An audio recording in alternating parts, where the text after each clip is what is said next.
시험에 자주 나오는 게 아니라 했죠? 아닌데 나왔다는 얘기는 뭐 이것도 뭐 사실은 맞으라고 낸 문제랑 똑같습니다. 기본 개념이니까. 자, 선생님 이렇게 돼 있습니다. 대상에 따라 틀립니다. 토지, 건물, 그리고 부동산에 관한 권리 이렇게 나가요. 부동산에 관한 권리. 그러니까 주가 되는 건 부동산입니다. 그러니까 거기도 문제도 보면 거의 다 부동산에 관한 얘기죠. 얘 말고 뭐 기타 자산이 있고 주식도 있고 파생상품 있는데 시험은 부동산 관련된 게 나왔죠. 얘죠. 그죠? 얘네들. 끝에 있습니다. 미등기는 걸리면 죽어요. 세율로 70%. 그죠? 나머지는 보유 기간으로 갑니다. 1년 미만. 보유는 50% 이렇게 갑니다. 그죠? 그리고 1년 이상, 2년 미만 이렇게 돼요. 1년 이상하고 2년 미만 보유하면 40% 이렇게 가죠. 그죠? 40%. 그리고 2년 이상이면 누진세율이.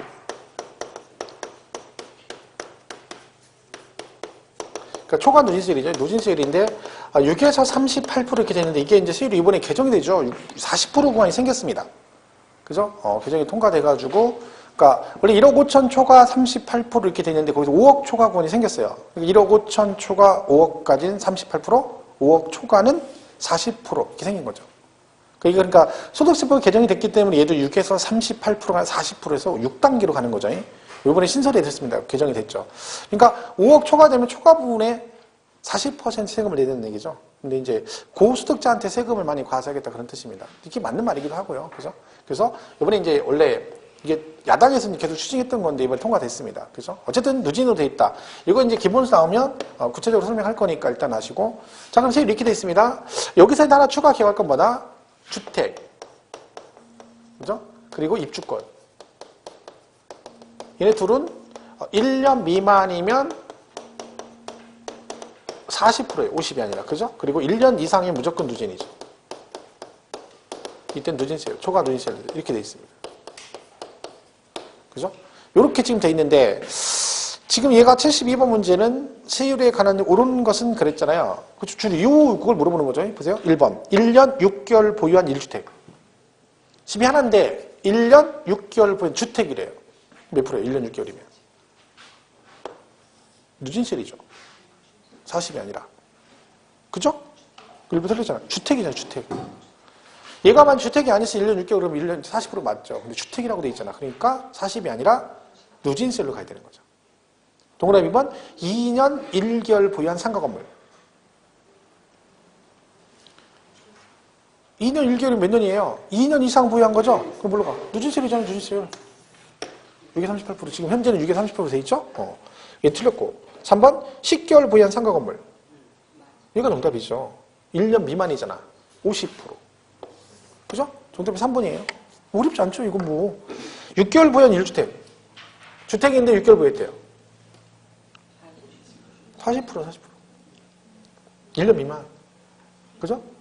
무슨 말 이해가시죠? 그럼 만약에 이 지문이 4번 집 이렇게 나올 때요. 6개월 보유한 2주택이래. 2주택인데 6개월 보유했대.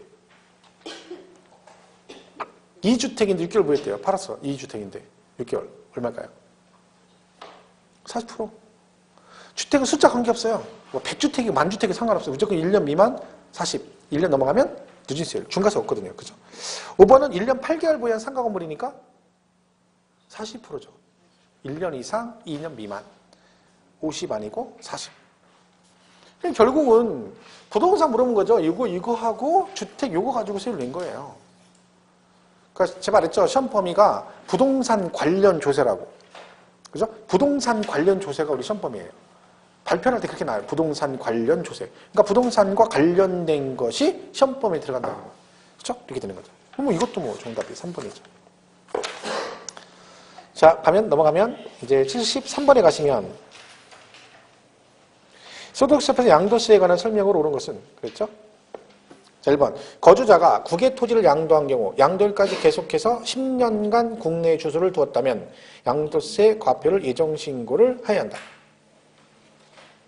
그러니까 거주자가 여러분이 거주자인데 외국에 토지를 가지고 있대요. 근데 양도일까지 계속해서 우리나라에 10년간 주소를 두었다면 양도세 신고를 해야 된다. 그런 얘기죠? 정답이 1번인데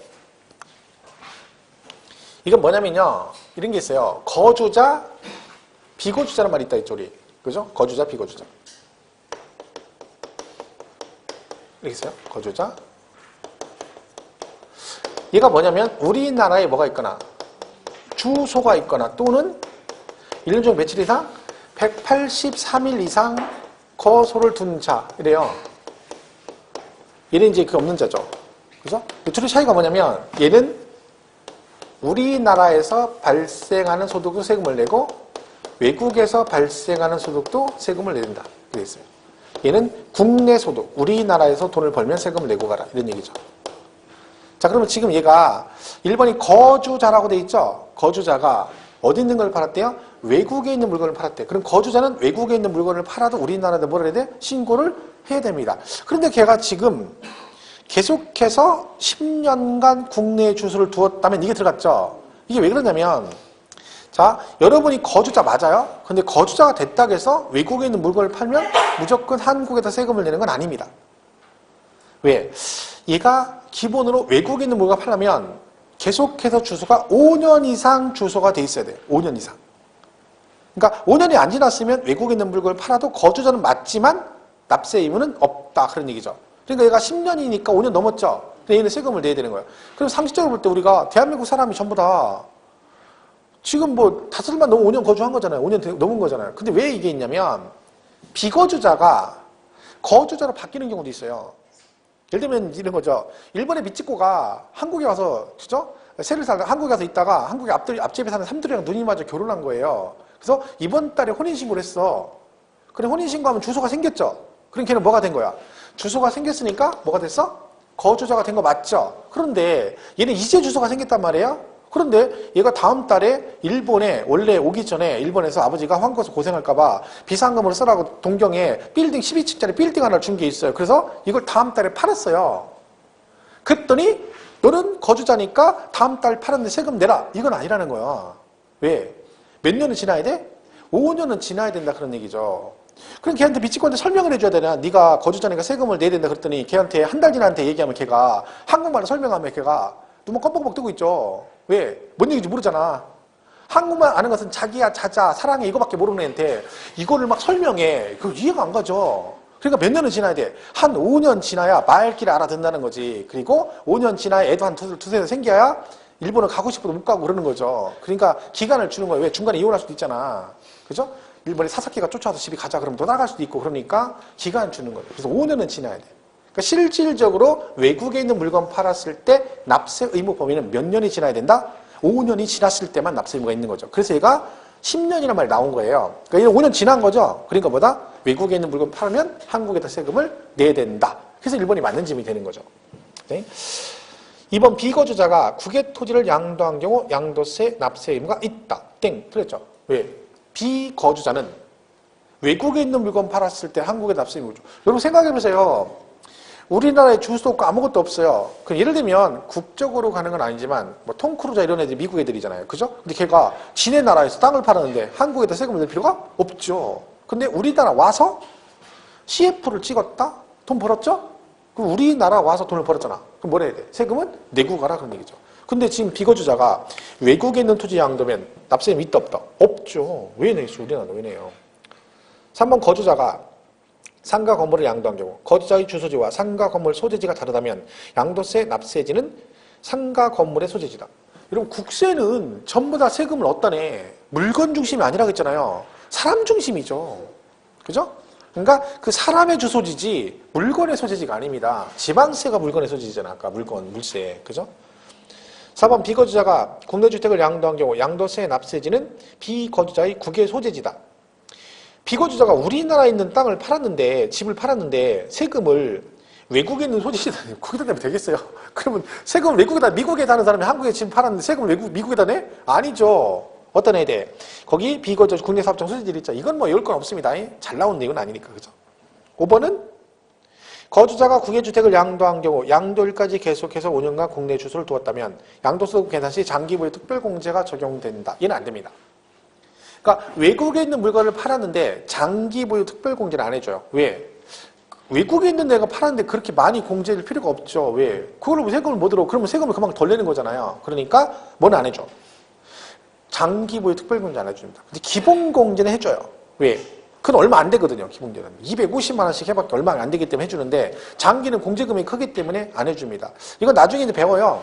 국외자산 양도시 기본공제는 되지만 장기보유 특별공제는 안 된다. 뭐 이런 거 배우거든요. 그러니까 이것도 지문상 그렇게 어려운 지문 아니었어요. 그죠? 답은 1번이죠. 왜? 국외자산 양도할 때 제가 이건 엄청 얘기했거든요. 5년 지나야 된다. 옛날에 이렇게 나온 적도 있어요. 다음 중 옳은 걸 고르시오. 어디서. 국외자산 양도시 납세 의무자 범위를 옳은 걸 고르시오. 정답이 5번이었어요. 왜? 1번 국내 1년 이상 추수를 둔 경우 2번 2년 이상 3번 3년 이상이니까 답이 5번이죠. 몇 년 이상? 5년 이상. 이렇게 나온 적도 있어요. 그러니까 이걸 5년 5년이니까 아무리 몰라도 그건 알고 가는 거거든요. 그러니까 답은 1번이죠. 13번 옳은 것. 여러분이 문제를 풀 때 이 문제가 어렵냐 쉽냐는 사실은요. 그 문제 5개 지문이 다 어렵고 쉽고가 아니라 정답이 되는 지문이 쉬우면 문제 쉬운 거예요. 1번부터 5번까지 읽었는데 4번까지 뭔 얘기인지 하나도 모르겠어요. 근데 5번이 정답인데 5번은 너무 쉬운 얘기야. 그럼 걔가 쉬운 거예요. 그거는. 정답 되는 지문이 쉬운 문제 쉬운 거죠. 그죠? 근데 정답이 되는 지문이 어려우면 걔는 어려운 거고. 그러니까 얘들도 보면 다 지문상으로 답이 너무 쉬운 지문들이에요. 1번 같은 경우 73번도 이거는 공부 조금 하면 누구나 국외자산 그건 무조건 외우거든요. 5년 이상 이거는. 그러니까 답이 1번인 거죠. 74번은 소득세법상 사업소득이 있는 거주자가 실제 거래 가액에서 부동산 양도차익 계산한 경우 양도가에서 공제할 자본적 지력 또는 양도비에 포함되지 않는 것은 즉 필요 경비에 포함되지 않는 것 그랬는데 제가 이 강의할 때 양도세 강의할 때 제가 뭐라 했냐면 필요 경비 파트가 문제가 되게 많이 나온다. 그죠? 자주 나오는데 그 내용을 제가 책에는 되게 많은데 따로 자주 나오는 거 지문 따로 써드린다고 기본서 한번 쓴다고 말씀을 드렸는데 이 지게 문제가 지금 필요 경비 문제거든요. 근데 지금 틀린 걸 고르라 했죠? 포함되지 않는 거. 자, 정답이 4번인데요. 잘 보세요. 거기 보면 필요 경비에 산입된 금액이란 말이 나와요. 그죠? 자, 이게 뭐냐면 잘 보세요. 이런 거죠. 지문상에 필요 경비에 이 말이 있어요. 자, 제가 강의할 때 뭐라고 강조를 했냐면 이 문제를 풀 때 지문상에 요 지문이 나왔다. 필요 경비 산입이라는 지문이 나오면 그 위에 있는 건 읽을 거 없고 얘가 나왔다. 그럼 무조건 뭐요? 필요 경비에 산입된 금액 그러면 뭐 한다? 여기서 포함하지 않는다. 무조건 이게 정답이에요. 이게 무슨 얘기냐면 이런 뜻이에요. 자, 돈이 여기 1,000만 원이 있어. 필요 경비 항목이. 근데 얘가 이미 다른 소득 금액 계산할 때 예를 들면 뭐 부동산 임대소득 같은 거 계산할 때 종합소득세 계산할 때 이미 이 항목이 필요 경비로 뭐 산입이 됐다는 얘기 무슨 뜻이에요?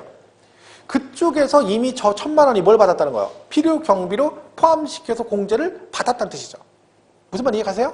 그러면 얘는 이미 공제를 받은 거예요. 그런데 그러면 이미 공제 받은 건데 양도세 계산할 때 또 경비에 포함을 시켜주면 같은 항목으로 이중공제가 되는 거죠. 그렇기 때문에 항상 지문에 뭐가 있다? 필요 경비로 산입 그러면 이미 공제를 받았다는 뜻이니까 무조건 여기서는 포함하지 않는다가 정답이에요. 그래서 제가 항의할 때 무조건 필요 경비 산입이라는 지문이 언급이 되면 위에 건 읽지 말고 요것만 가지고 문제를 풀면 된다. 그래서 요 문제가 산입된 금액은 필요 경비에 포함된다. 그럼 틀린 거고 포함하지 않는다. 그래야 정답이다. 이것만 고르면 된다겠어요. 근데 여기 지금 문제가 뭐예요? 포함되지 않는 것을 골라라 그랬죠? 그러니까 4번 지문이 뭐래요?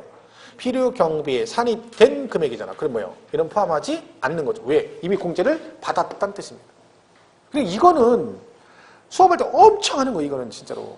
그죠? 작년에 뭐 특강하고 강의할 때 계속 이거는 할 때 이 얘기는 다 알고 가는 거였죠. 그러니까 이 주워먹기 문제예요. 이 문제도. 그러니까 필요 경비도 1번, 2번 막 그런 거 잘 몰라도 가다 보니까 4번에 아주 정답에 익숙한 지문이 나온 거죠. 엄청 익숙한 거. 다 몰라도 얘는 알고 갔거든요. 왜? 문제만 수십 번 푸는 거니까 이거는. 그러니까 얘는 이미 상식적으로 생각하면 돼. 이미 산입됐으니까 이미 공제를 받았다는 뜻이에요. 그러니까 여기서 또 공제하면 이중공제가 되기 때문에 그래서 뭔다? 필요 경비 산입된 금액 그러면 포함하지 않는다가 정답이 되는 거죠. 그래서 답이 4번이었어요. 나머지는 몰라도 되는 거죠. 답이 그거니까. 그죠?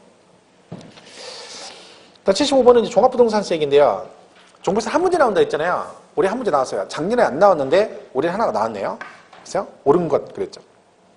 1번 과세 기준일 현재 주택의 공시가격 합한 금액이 5억 원인 자는 납세 의무가 있다. 땡.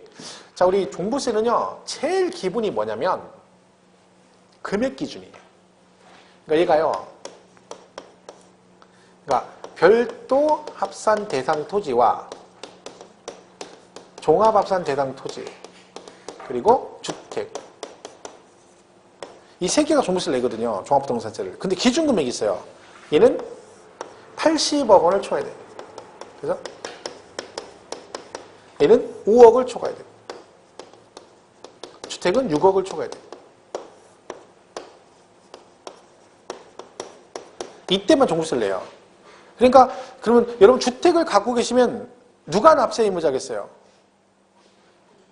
6억을 초과하는 자가 납세 의무자. 6억 안 되면 세금 안 내니까. 그죠? 그럼 얘는 80억 초과하는 자, 얘는 5억을 초과하는 자, 얘는 6억을 초과하는 자가 납세 의무자가 되죠. 그러면 종부세를 알려면 뭘 꼭 기억해야 돼요? 금액은 무조건 알아야 돼요. 얘는 구구단하고 똑같아요. 왜? 얘는 이걸 모르면 이 문제를 풀 수가 없어요. 종부세 자체는. 뭐 어떻게 나오든지 간에.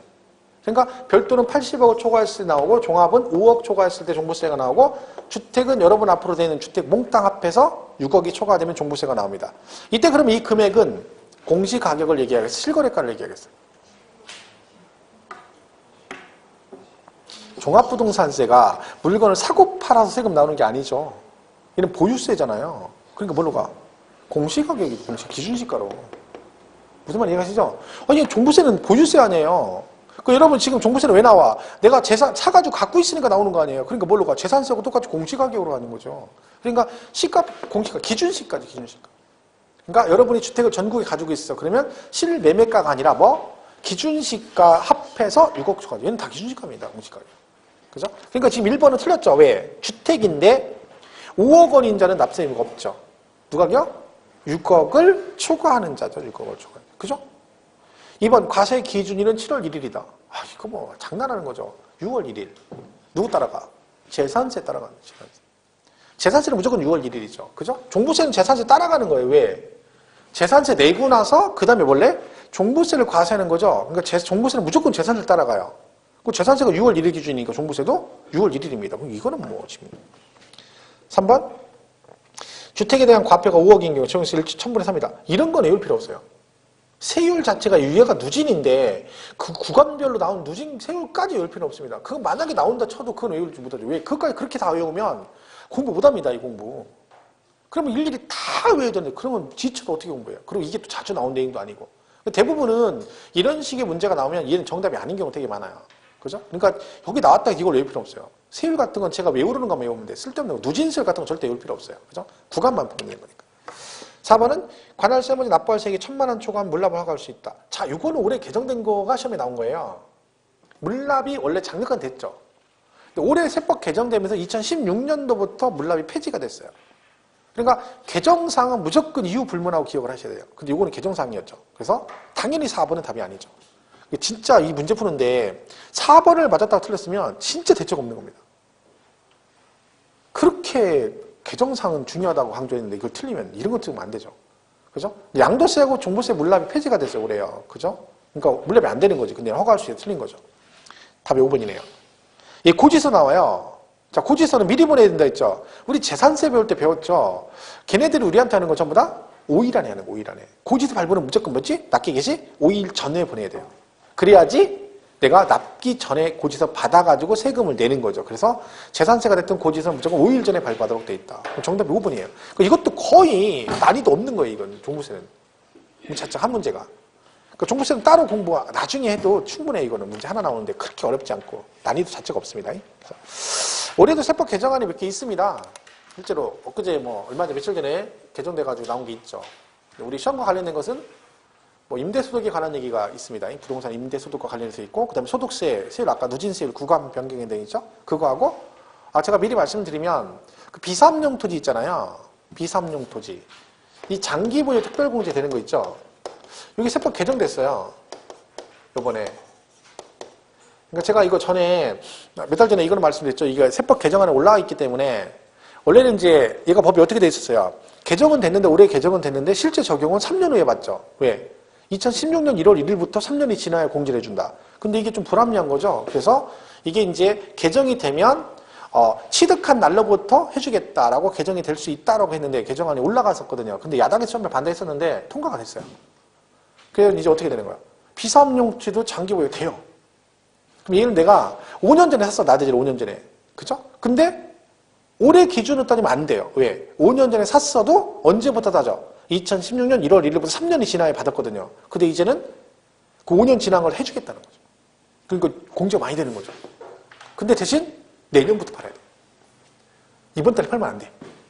그러니까 조건이 그거예요. 2017년도 양도분부터 비삼용 토지 장기보유 특별공제를 어떻게 주겠다? 2016년 1월 1일부터 계산하지 않고 그 부동산 취득한 날로부터 가겠다.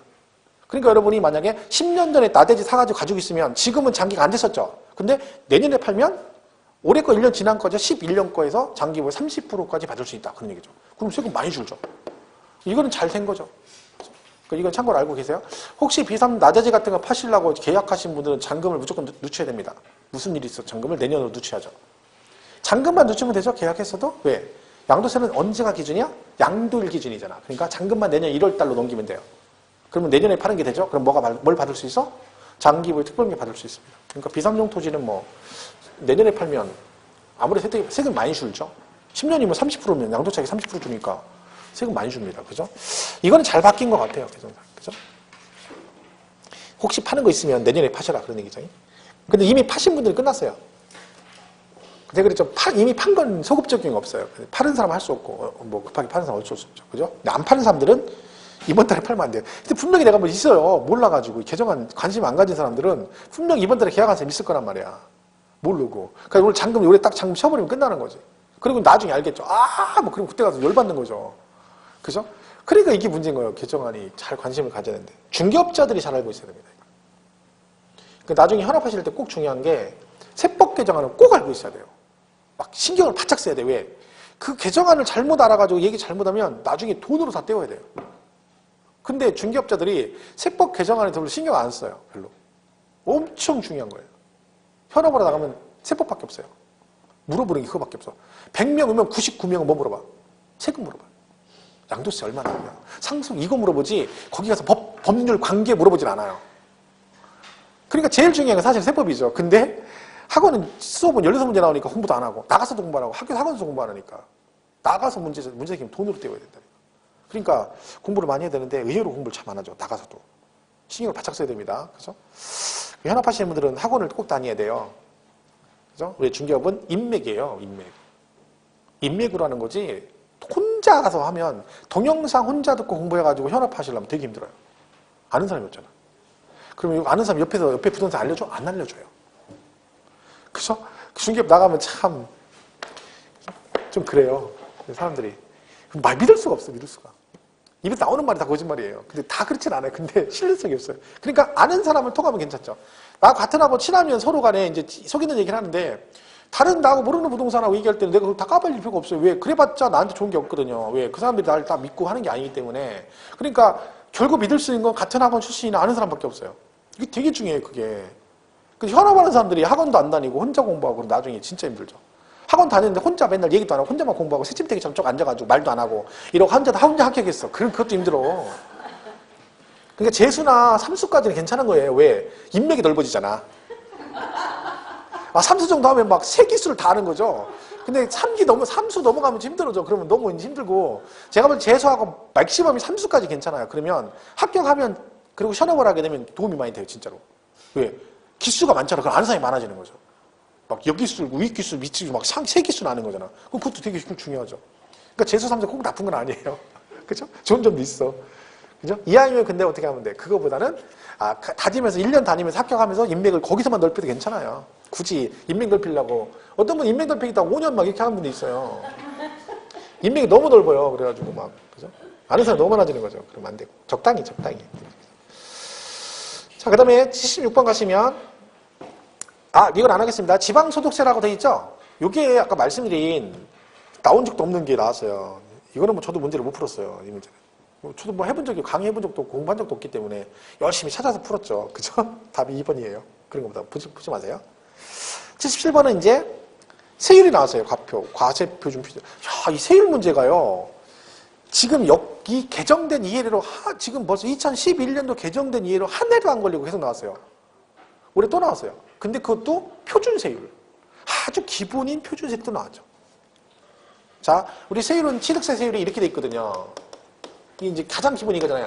매매 등 유상승계는 뭐 1000분의 40, 4%고 농지를 매매를 사면 3% 이런 식으로 돼 있거든요. 그리고 상속받으면 1000분의 28, 농지 상속받으면 2.3% 이렇게 돼 있거든요. 그죠? 그리고 증여받으면 3.5% 이렇게 돼 있어요. 증여는 3.5%. 비영리 사업자가 받으면 2.8% 이렇게 돼 있고요. 그 다음에 원시취득 2.8%. 그리고 각종 분할이죠. 공유물, 총유물, 합유물 분할은 2.3% 이렇게 됐거든요. 그러니까 이 세율은 뭐 어차피 우리 공부할 때 엄청 얘기를 하죠. 왜냐면 얘가 시험에 지금 2017년도 올해까지, 16년 올해죠. 올해까지 계속 나왔으니까 한 번도 안 걸리고 시험에 나왔죠. 근데 얘하고 중과세가 따로 있거든요. 중과세 내용이 되게 복잡하거든요. 근데 중과세는 거의 시험에 언급이 안 되고 얘만 지금 이게 4번째가 지금 나오는 거죠. 올해도 이게 나왔어요. 이건 기본이에요, 기본. 그러니까 세율도 맞추라고 낸 거예요, 사실은요. 왜? 이거는 외우고 가거든요. 하도 많이 하니까. 제가 수업할 때도 중과세는 잘 몰라도 된다. 내용, 세부적인 내용은. 대신 이 세율하고 중과세 종류하고 세율을 어떻게 하냐. 그것까지는 알고 가라고 항상 강조를 하거든요. 근데 올해 또 이게 나왔어요. 그 지금 보세요. 공유 동지를 분할로 치겠대. 공유물 분할이잖아요. 여기 들어가는 거잖아요. 얼마예요? 1000분의 23. 끝. 답이 1번이에요. 되게 쉬운 거죠, 이게. 난이도 없어요, 이거 세율 자체가. 그죠? 자, 근데 이게 연장 나와서 계속 나와가지고, 뭐 수업은 하긴 했는데, 야, 11년, 12, 13, 14, 15, 16. 그죠? 연장 나왔죠. 개정되고 계속 나와요. 세법 개정된 이후 계속 세율이 나와요. 78번은 재산세에 관한 얘기도 옳은 거 그랬어요. 1번은 지금 틀렸죠? 왜? 아까 이거 종부세도 나왔잖아요. 7월 1일 아니고 6월 1일, 6월 1일. 2번, 주택의 정기분 납부세액이 50만 원인 경우 세액의 2분의 1은 7월 달에 나머지는 10월 달까지 납기를 한다. 맞아, 틀려요.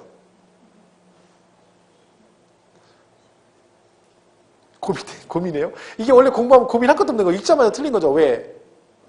10월 달에 무슨 10월 달에 세금을 내? 7월하고 9월이라니까. 7월하고 9월. 재산세는 7월 달하고 9월 달에 내죠. 10월 달에 세금 내는 거 없습니다. 7월하고 9월이죠. 근데 10월이라고 돼 있잖아.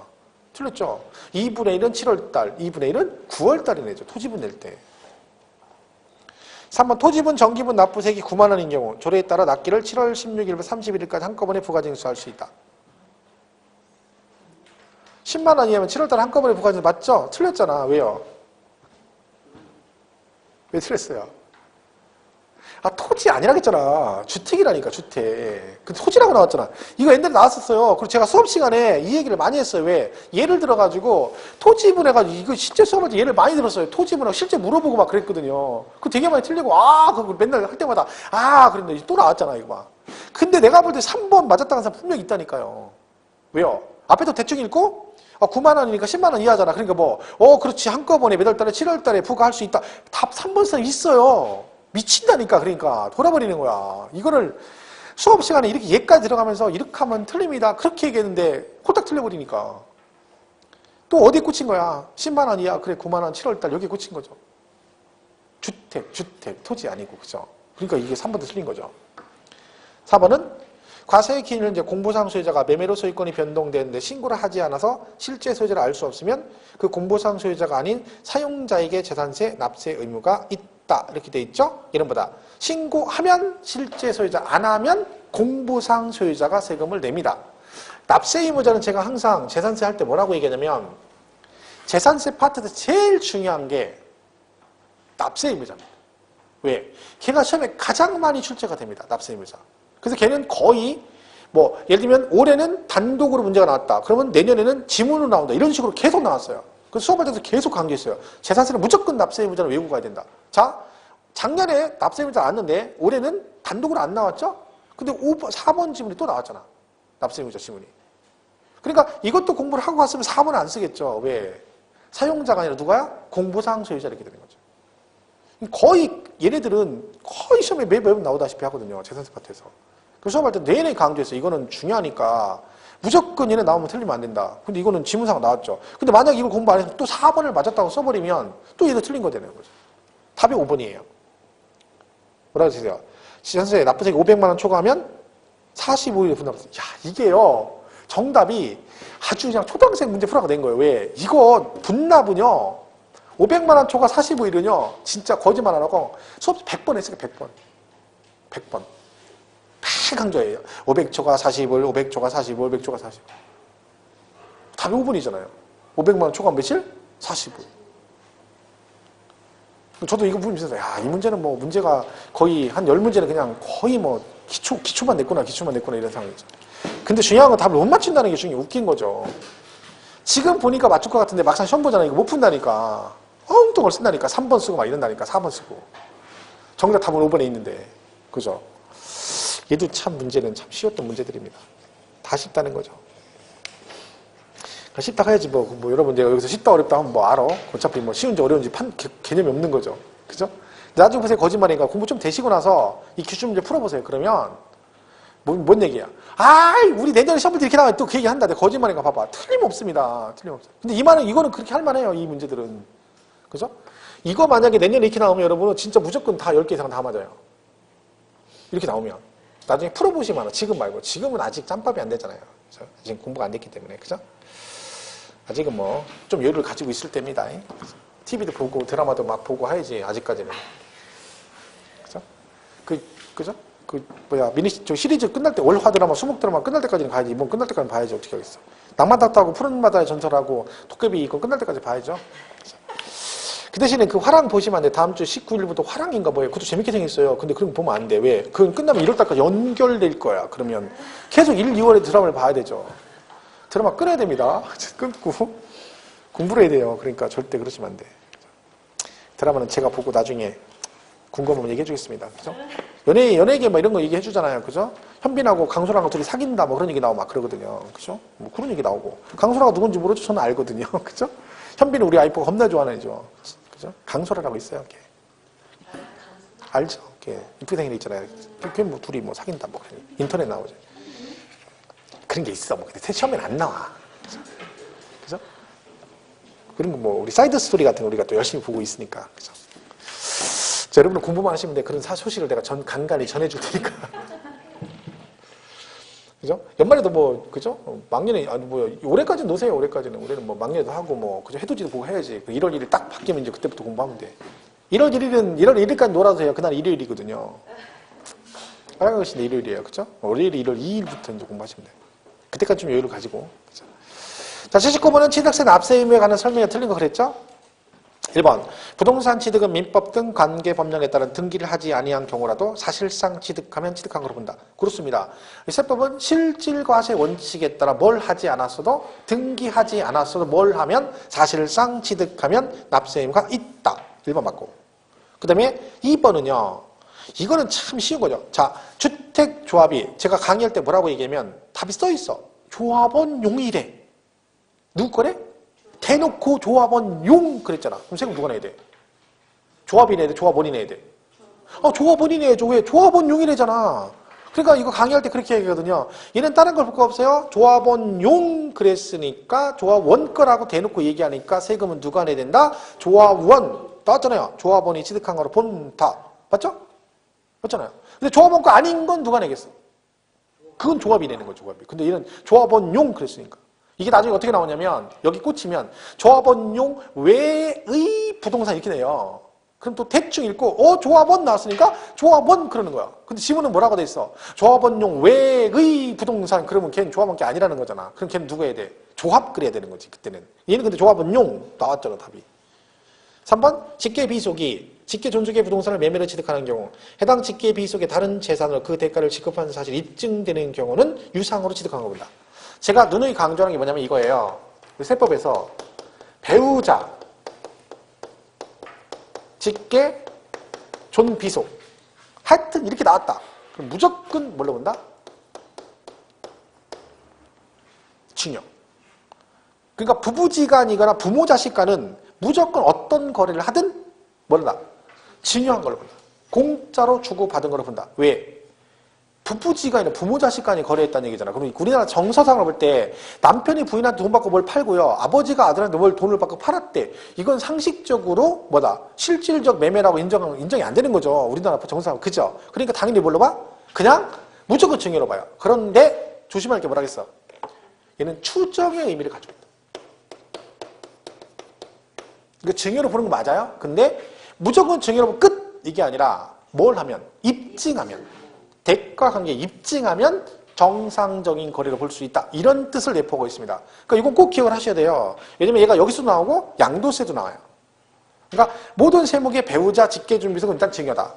근데 추정의 뜻을 가지고 있기 때문에 대가 관계를 입증하면 정상적인 거래로 볼 수 있다. 그런 뜻인데 그럼 지금 3번 지문이요. 직계존비속 간에 거래했죠. 근데 비속이 다른 재산으로 그 대가를 지급한 사실이 입증됐대잖아. 그럼 뭘로 본다? 증여가 아니라 유상취득으로 본다. 맞죠? 이해가시죠? 그런 얘기예요. 4번 직계비속이 권리의 이전에 등기가 필요한 직계존속의 부동산을 서로 교환한 경우는 무상으로 취득한 거라 본다. 땡! 틀렸습니다. 뭐야? 유상이죠. 왜? 교환했대잖아. 근데 보세요. 등기가 필요한 이라고 되어 있죠. 그럼 무슨 얘기야?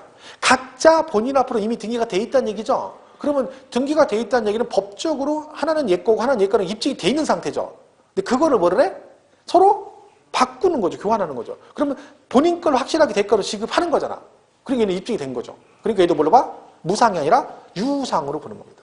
답이 4번이 틀린 거죠. 무상이 아니라 유상으로 취득하는 틀린 거 고르는 거 답이 4번이죠.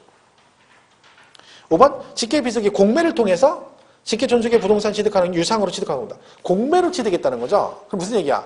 예를 들면 아버지 재산이 공매 처리가 됐어요. 세금 체납해서 압류돼가지고 자산관리공사에서 캔코해서 공매를 해. 근데 그걸 아들이 받았어. 아버지께 아들로 넘어간 거 맞죠? 그런데 직접 한 거 아니잖아요.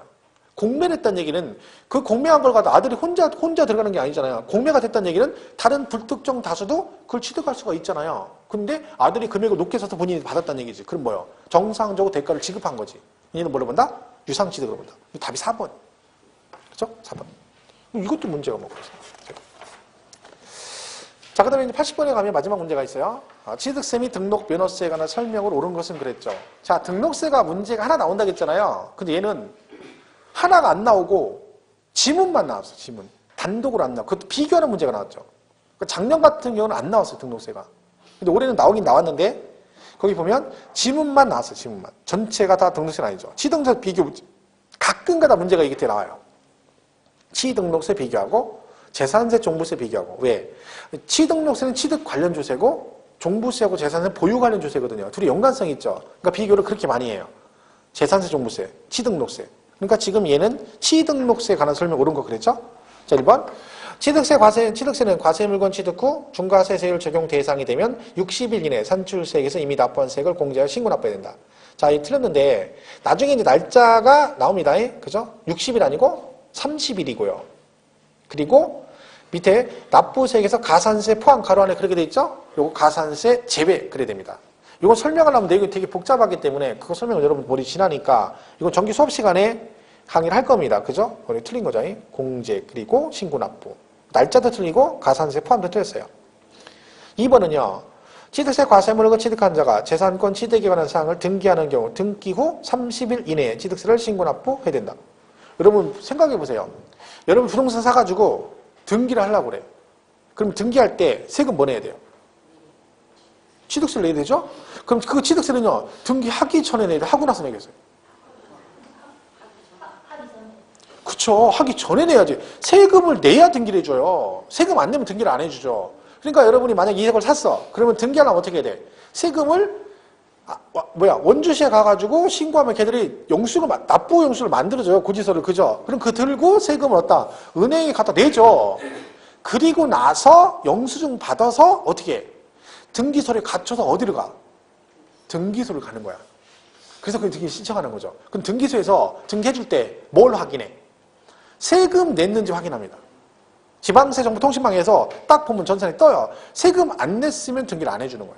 그러니까 무조건 세금을 등기하기 전까지 내죠. 그러니까 아무리 늦어도 언제까지는 등기 등록하기 전까지 내야 되는 거죠. 이처럼 등기 후 30일을 말해야 안 되는 거죠.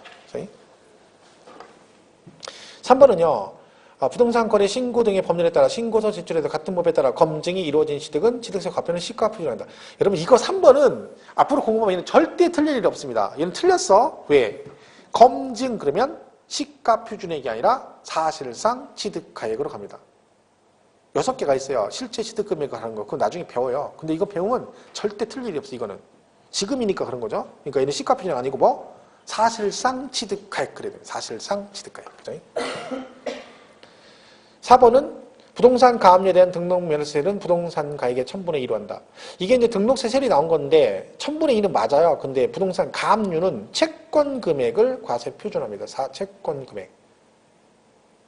그러니까 이게 있어요. 가압류, 가처분 이런 거 하잖아요. 그러면 과표가 걔는 채권 금액이 과표예요. 그 부동산 가액이 아니라. 그러니까 어디가 틀린 거예요? 거기가 틀린 거예요. 거기 1000분의 2가 틀린 게 아니라 부동산 가액이 아니라 채권 금액. 그래야 돼요. 채권 금액. 사실은 이것도 우리가 이제 세율을 따로 외우진 않거든요. 과표를. 근데 이거는 가장 기본적으로 많이 하는 얘기 수업 시간에. 그러니까 문제도 걔네 그걸 낸 거죠. 제일 많이 언급이 되는 것들. 왜냐면 가압류나 가처분 하잖아요. 가처분. 그죠? 그 다음에 경매 신청하시거나 그다음에 뭐 저당권 설정 등기 같은 거 하잖아요. 얘는 채권금액 과표거든요. 근데 얘는 가만히 보면 이거 4개 다 뭐랑 관련돼 있어? 채권 채무와 관련돼서 하는 것들이 이게요. 전부 다 가압류 가처분. 그죠? 그래서 얘네 넷은 다 뭐요? 채권 금액을 과표를 합니다.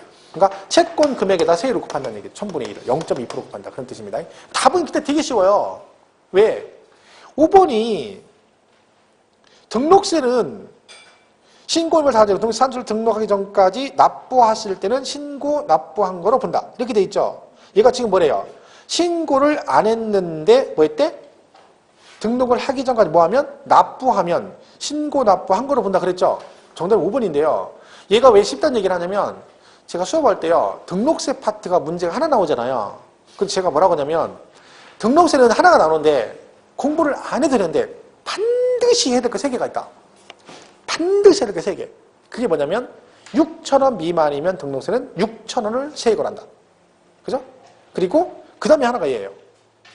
이거 뭐 얘는 뭐예요? 신고를 안 했지만 뭘 하면? 납부를 하면 아니야. 그러니까 신고 안 했지만 뭐 하면? 납부하면 뭐 한 거로 봐? 신고하고 납부한 거로 봐서 신고불성실 가산세 부과하지 않는다.